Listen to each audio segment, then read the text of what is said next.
Hey everyone, my name is Matt. Welcome to my shop. Today's October 8th is my weekly shop update. So it's been a busy few weeks once again. Haven't done a shop update for a little bit.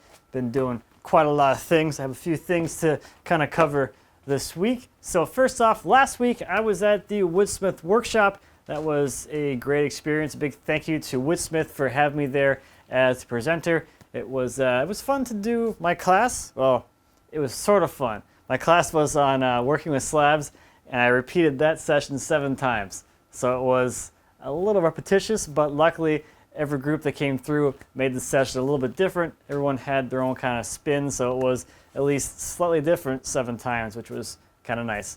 Everyone that attended my sessions was super nice, super excited to be there, and the attendees, as always, amazing people. My keynote was on my kind of journey into milling metal and lumber, and that was really nice to be able to share that story. People seemed pretty interested in that spin on things. So thank you to everyone who attended and came to my things and enjoyed them and all of that. That was a great little thing for the first year. That was the first year that Woodsmith has put that event on. It looks like they're going to do it again next year, so it was a really great live in-person event. So definitely look into going next year if you're interested. That was just outside of Des Moines in Iowa. So that's what's going on there. In the shop, I finished up the little spice box things, so we'll take a look at those in a second. But first, I'm going to show you some of that sexy finish getting applied type of footage.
So here are the completed spice boxes, and I'm pretty darn happy with the way these things turned out. So the walnut crotch box has a half mortise lock in the front, and it's got these fun reproduction cast hinges on the back there, and this thing is looking quite nice.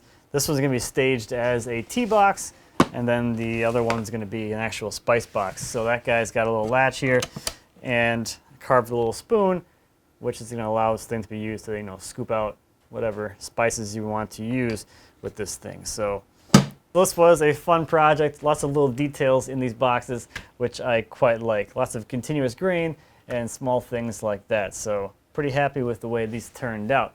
I am editing the summary video of this this week, so I should have this build video here for you guys later on this week as well. The last guild video will go up as well this week. That'll be the wrap-up video, and that'll be 16 videos in this instructional series. So I'll leave you a link to that if you want to check out a little more in-depth of how to build these things.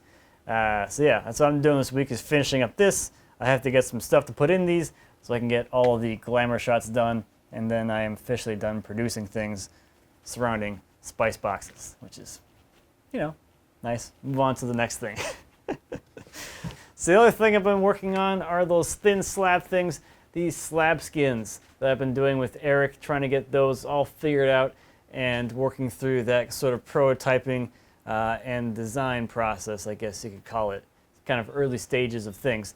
So the walnut log that I showed last time I did a shop update has been cut up. We cut the thing up into, it was 37 slices. So that was a lot of sawing.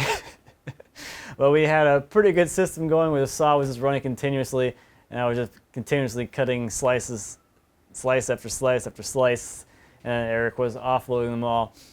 So that went really smoothly. I think we got through that log in maybe 3 hours, which included some time for lunch break. So relatively quickly, and then we ended up with this pretty cool looking stack of slabs that are really thin, so it has a really fun look as a log sliced up into these really thin slabs. So that were cut at about a 1/2 inch thick, and then we load them into the kiln to dry.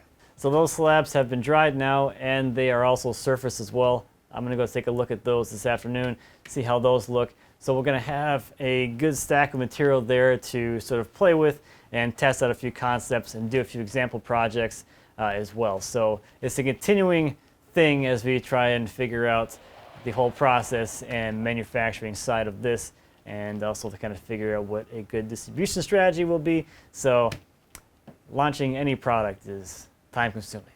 So that's been the biggest thing that I'm working on for the last few weeks or last month or whatever, is slab skins. So look for more of that here in the future as I have more to share. So another little upcoming project that I'm working on is a router bit cabinet. So I got the stock all broken down and prepped for that. That's just going to be a simple wall hanging cabinet with a door on it. So it should be a fun little joinery project for the shop. So I've also been getting a lot of questions about what's happening with this encapsulation project over here. Well, nothing has happened with it since July. It's been sitting here waiting for me to work on it. I've been kind of trying to come up with a base design for this table, so that's kind of where my mind has been. And yeah, I think I have a few ideas kind of bouncing around. I'm going to finalize something and keep going on this. I think we're going to get like the last probably good warm week here, so I'm probably going to take this thing outside this week and get it flat and then get the tabletop at least finished, and then I can worry about the base for real. Man, these stacks are getting shorter. I got to get some more logs back here to saw. So that's what I've been up to this week. Let's take a look at some viewer projects. First this week is a blanket chest by Peter. This blanket chest is made from cherry and curly maple in the Ontario German tradition. It features a hand dovetailed carcass, drawers, and bracket feet. This was Peter's first attempt at a mitered dovetail, which he did on the feet. Next are some humidors by Brian. They're made from black walnut and trimmed with hard maple and lined with cedar. The finish is sanding sealer, 2 coats of gloss poly, and 2 or 3 coats of satin poly. Next is the coffee table by Stu. The metal frame base came from an old table where the mirror top had broken. The new top is made from black and white wenge, and there was a tragedy with his router resulting in the inner circle of epoxy. Since it was a coffee table, the epoxy is inset with coffee beans. Last this week is a writing desk by Nick. The desk is made from walnut with custom brass inlay. It features tapered legs, an angled edge top, and a deep shadow line. Nick has a video over on his YouTube channel about making this desk, so definitely check it out. And lastly, all the videos on the build for the guitar that I did at Crimson Guitars is up on Triton's YouTube channel, so definitely check that out. They have a video documenting each day of the process, and it was really cool to see that all together and stroll down memory lane. So I'll leave you a link, as I mentioned, to that. So I think, though, that's about all I have for this week.